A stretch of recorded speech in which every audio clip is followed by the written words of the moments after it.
The all-new Phantom, number 73. The stark silhouette of a castle dominates the moon-bright night as a tiny craft creeps with the in-drifting tide toward a forbidding island shore.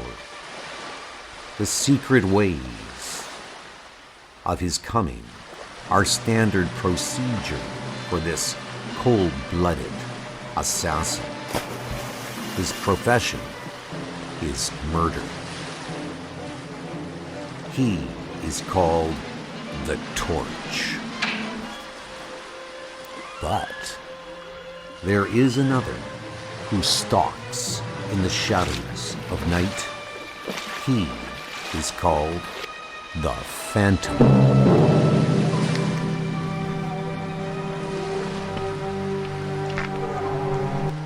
Meanwhile, a ghostly black dirigible drifts silently above the island. Confirmed intruder on the infrared scanner. He's right on time. Germ-spreading swine. This should make for rare sport. Activate the sub-min. I want him alive. Code 11. Awake.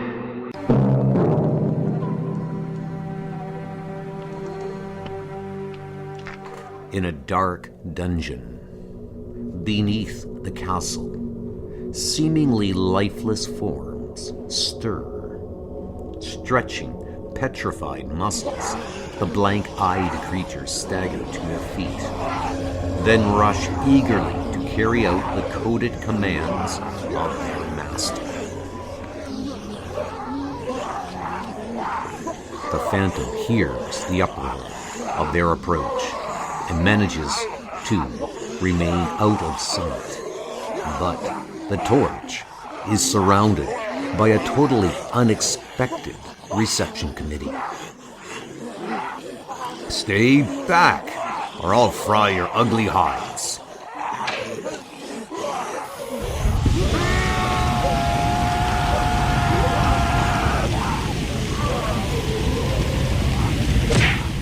Almost too easy anymore.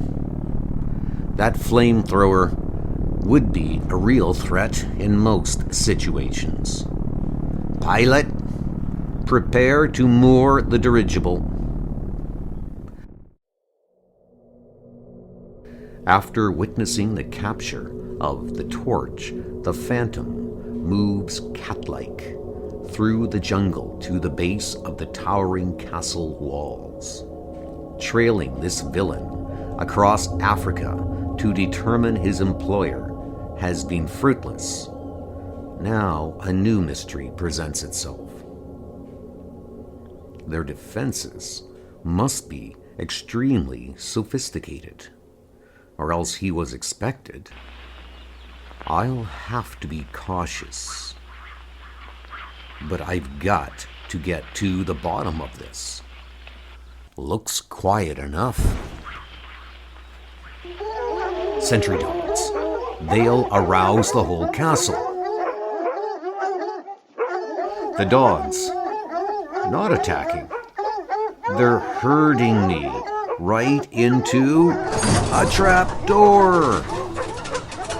It's a 20-foot drop, followed by silence.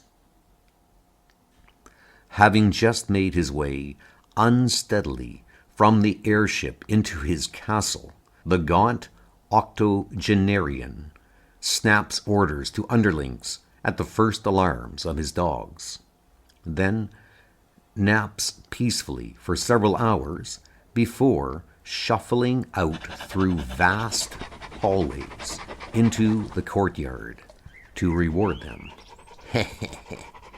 Well done, my beauties.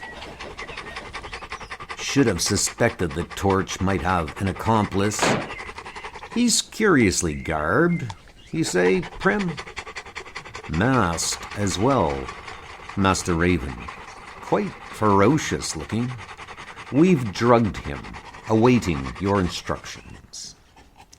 He'll make a fine addition to the ranks of my sub-men.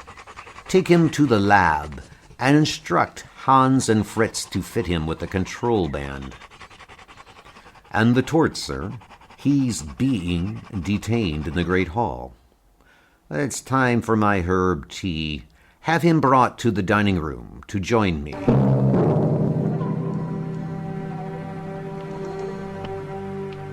Look alert, you two. A new recruit for the Master's army. Is that who I think it is? Raven wants a control band on this brute right away.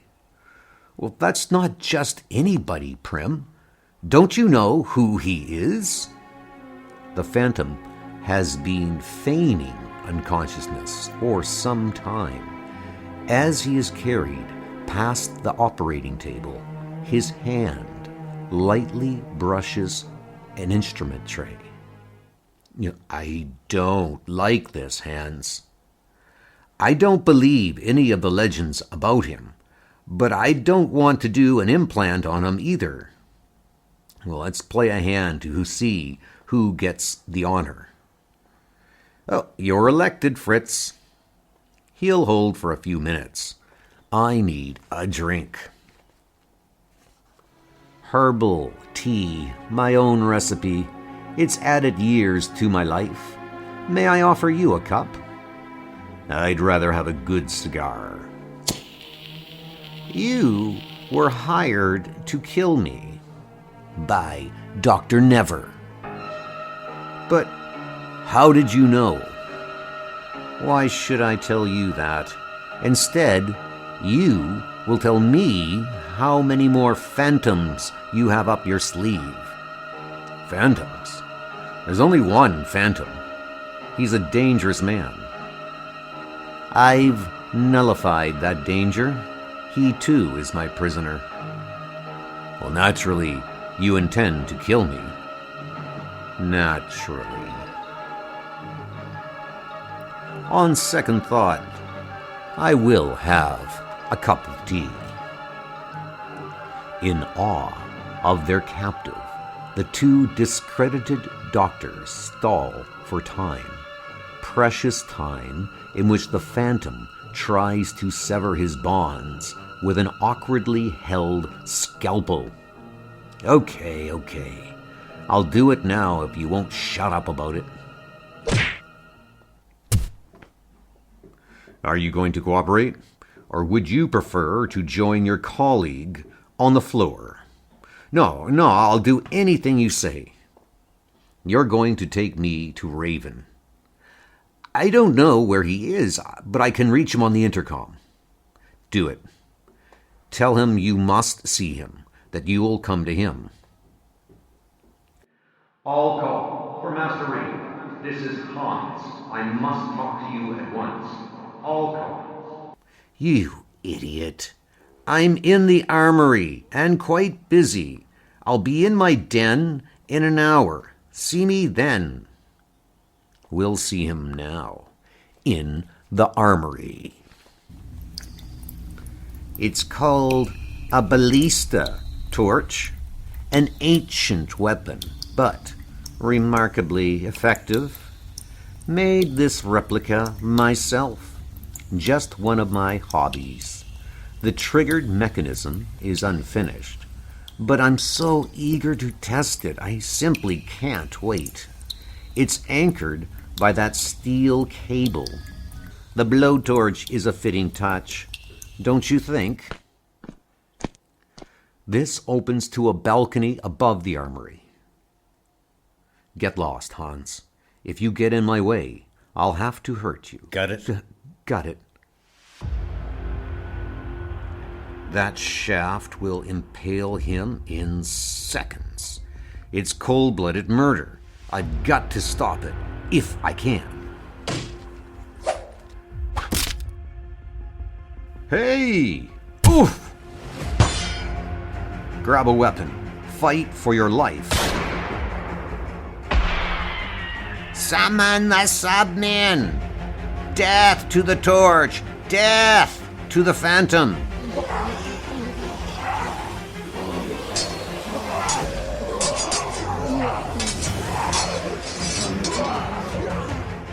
Too many that way. Through this door. If I can wedge this halberd between the door and wall... Wondered what that thing was good for. We're already below ground level. Where? I've got a hunch. Raven's Fortress is complete. Escape routes by air, ground, and sea. Only 2 guards. Look, I hear them coming. Hurry. Can you drive this thing? Doesn't look too complicated.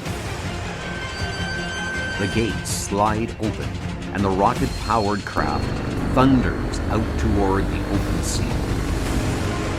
Master Raven, they've escaped in the hydrobolt. They haven't escaped yet.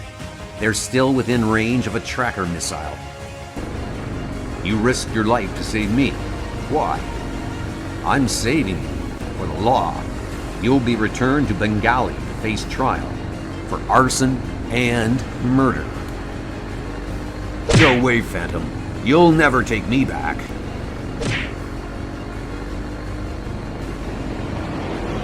Missile! Jump!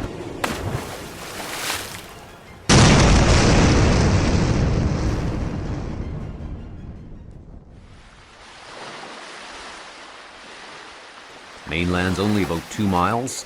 An easy swing. The Torch got what he deserved, but his crimes were trivial compared to Raven's. These islands are privately owned, accountable to no government. But I know where you are now, Raven, and I don't have to play by the rules either. Your day will come.